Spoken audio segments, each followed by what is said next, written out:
전능하신 주 하나님, 나는 순례자이니 나는 심히 연약해도 주는 강하옵니다. 하늘 양식 먹여주시옵소서.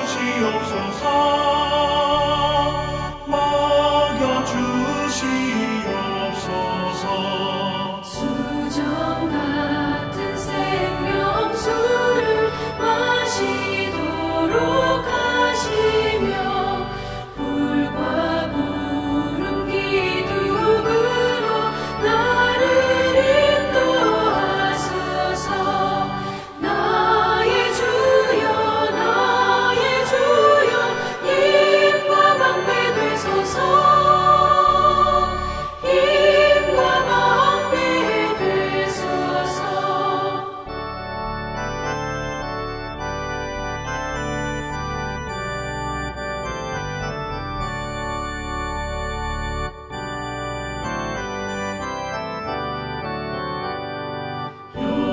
요단강을 건널 때에 겁이 없게 하시고 저기 배는 가나안 땅 편히 닿게 하소서.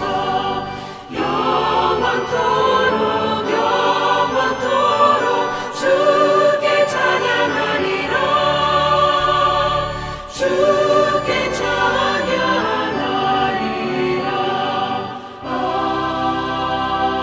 아멘.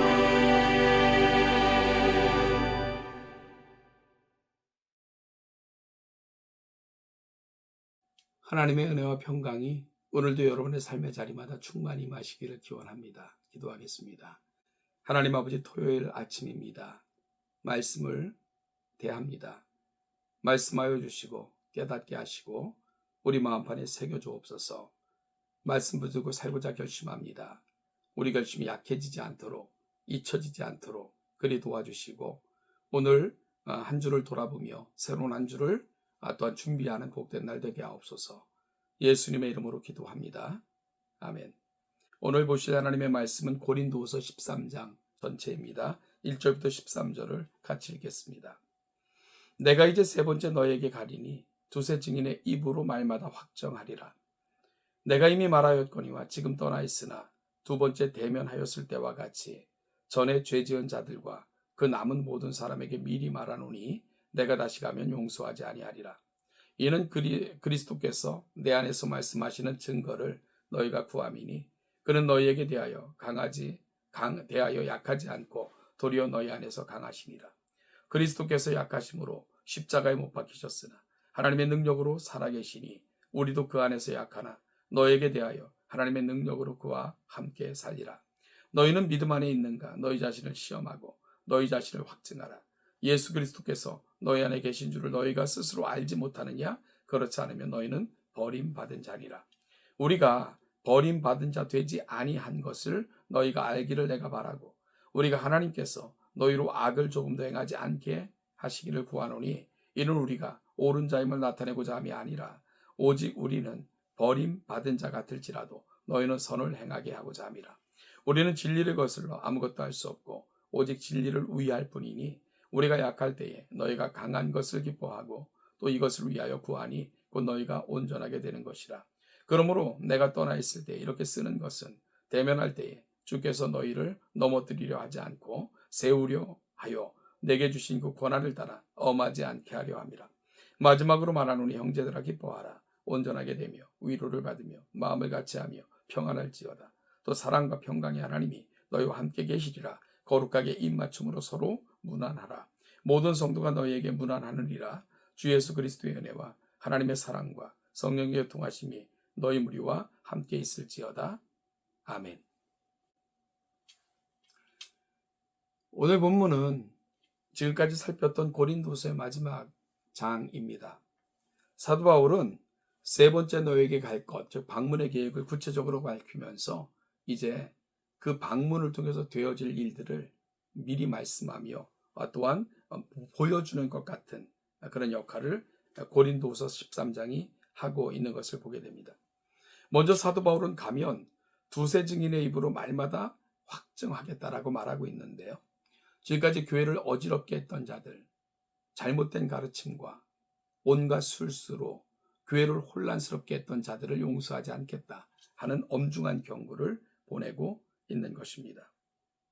여러분, 사도 바울이 이와 같이 하는 것, 그 이유는요, 바로 그리스도께서 약하심으로 십자가에 못 박히셨으나 능력으로 살아계시고, 또한 우리도 그 안에서 약한 것 같지만 강한 능력으로 보호함을 받는다 하는 것을 이와 같이 행함의 근거로 들면서, 그들이 지금까지 약한 자처럼 보였던 이유는 그들이 정말로 진정으로 약했거나 할 말이 없어서가 아니라 하나님께서 그들에게 주셨던 이 사명을 바로 감당하고자 하며 그들이 참고 인내하면서 하나님의 교회를 온전히 세우고자 했던 것이 약하게 보였던 이유였던 것으로 그렇게 설명하는 것이 본문이 가고 있는 자리입니다. 그러나 그렇다고 해서 그들이 진정으로 약한 것이 아닙니다. 복음 때문에, 복음으로 위해서는 그들은 그리스도의 강함처럼 교회에게 강하게 이야기해야 되고 또 강함으로 행사해야 된다는 것을 말씀하고 있는데, 그것은 바로 교회를 지키기 위해서 교회를 혼란스럽게 하고 어지럽게 하는 자들을 엄히 명하여 치리하고 교회 밖으로 내쫓고자 하는 것, 그것이 바로 방문의 첫 번째 이유라고 말씀하고 있는 것입니다. 여러분, 결국 오늘 본문을 통해서 사도 바울은 그 마음속에 교회를 향한 강한 열망을 고백하고 있는 것을 보게 됩니다. 하나님의 교회가 복음 안에서 든든히 세워져 가는 것, 바로 그것만이 본인이 지금까지 약한 자처럼 보였던 이유이고요. 모든 것에 참으면서 교회를 향한 거룩한 열망을 보여줬던 한결같은 이유였고, 이제 다시 방문하는 길에서는 여전히 교회 안에서 이와 같은 복음을 폄하하고 어리석은 자처럼 말하는 자들을 축출하고자 했던 이유였던 것을 오늘 본문을 통해서 확인받을 수 있게 됩니다. 이것이 바로 사도 바울이 고린도 교회를 방문하면 해야 됐던 첫 번째 이유라고 말씀하고 있는 거죠. 여러분, 두 번째 이유는 그 방문의 목적이 자신들의 유익을 위함이 아니라는 것을 오늘 본문은 다시 한번 밝히고 있는 것을 보게 됩니다. 그래서 사도 바울은 뭐라고 말씀하냐 하면 19절에서 우리가 약할 때에 너희가 강한 것을 기뻐하고 또 이것을 위하여 구하니 곧 너희가 온전하게 되는 것이라 라고 말하면서, 방문의 목적은 자신들의 유익과 자신들이 무언가를 얻고자 함에 있는 것이 결코 아니라는 것을 다시 한번 확인하고 있는 것을 보게 됩니다. 사도 바울이 다시 방문하고자 했던 이유, 그것은 바로 너희가 온전하게 되는 것, 즉 하나님의 교회로 바르게 세워지는 것, 그것이 바로 고린도 교회를 다시 방문하고자 했던 목적이라는 것을 다시 확인해주고 있는 장면입니다. 사랑하는 여러분, 교회가 진리 안에서 떠나면 그건 결코 교회가 아닙니다.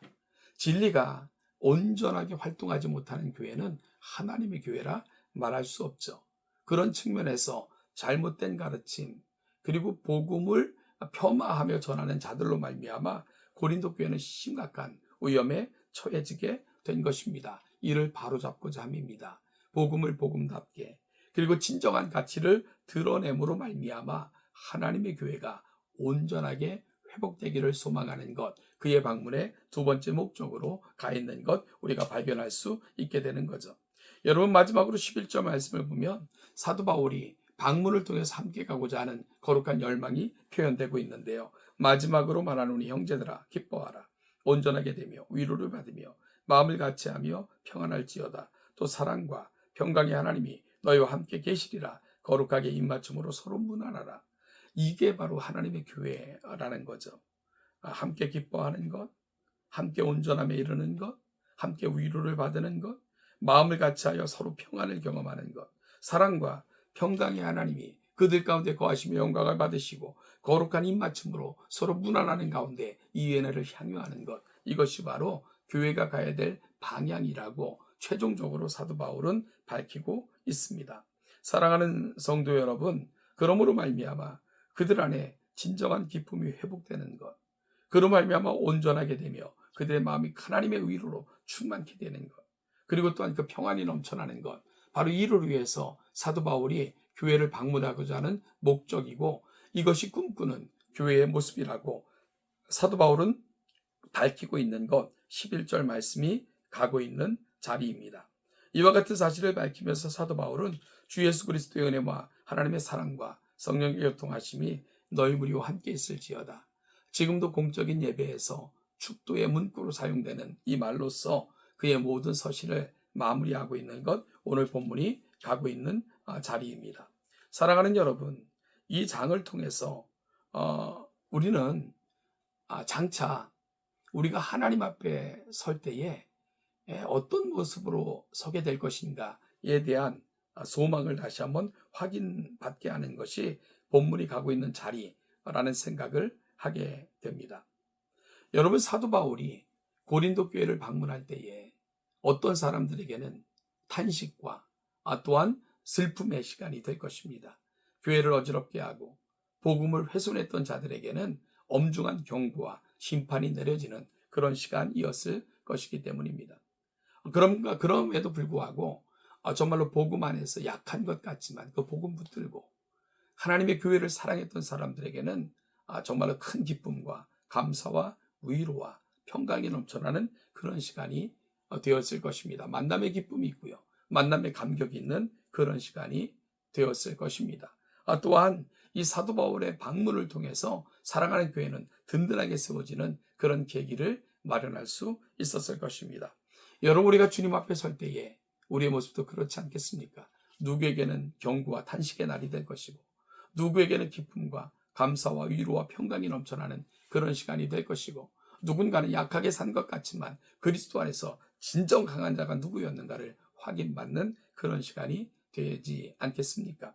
따라서 오늘 본문을 마무리하면서 우리 안에도 다시 한번 이 고린도 후서를 통해서 사도 바울이 그토록 소망했던 간절함이 가슴에 담겨지는 그런 시간이 될 수 있기를 간절히 소망합니다. 사랑하는 여러분, 복음을 붙들고 사는 건 약한 것 같지만 결코 약한 것이 아닙니다.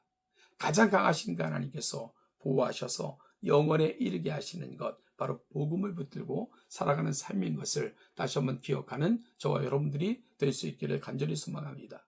또한 거듭해서 우리가 본문을 묵상했던 것처럼 이 세상에서 하나님 나라의 사신으로 거룩한 향기가 되고 하나님의 마음을 전하는 편지가 되어 하나님의 충만함으로 살다가 하나님 앞에 설 때 슬픔과 탄식이 아닌 기쁨, 감사, 거룩, 평강을 경험하는 그런 시간으로 들어가는, 그 영혼으로 들어가는 저와 여러분들이 될 수 있기를 간절히 소망합니다. 마지막으로 하나님의 교회를 건강하게 하는 일에 우리가 함께 사용될 수 있기를 간절히 소망합니다.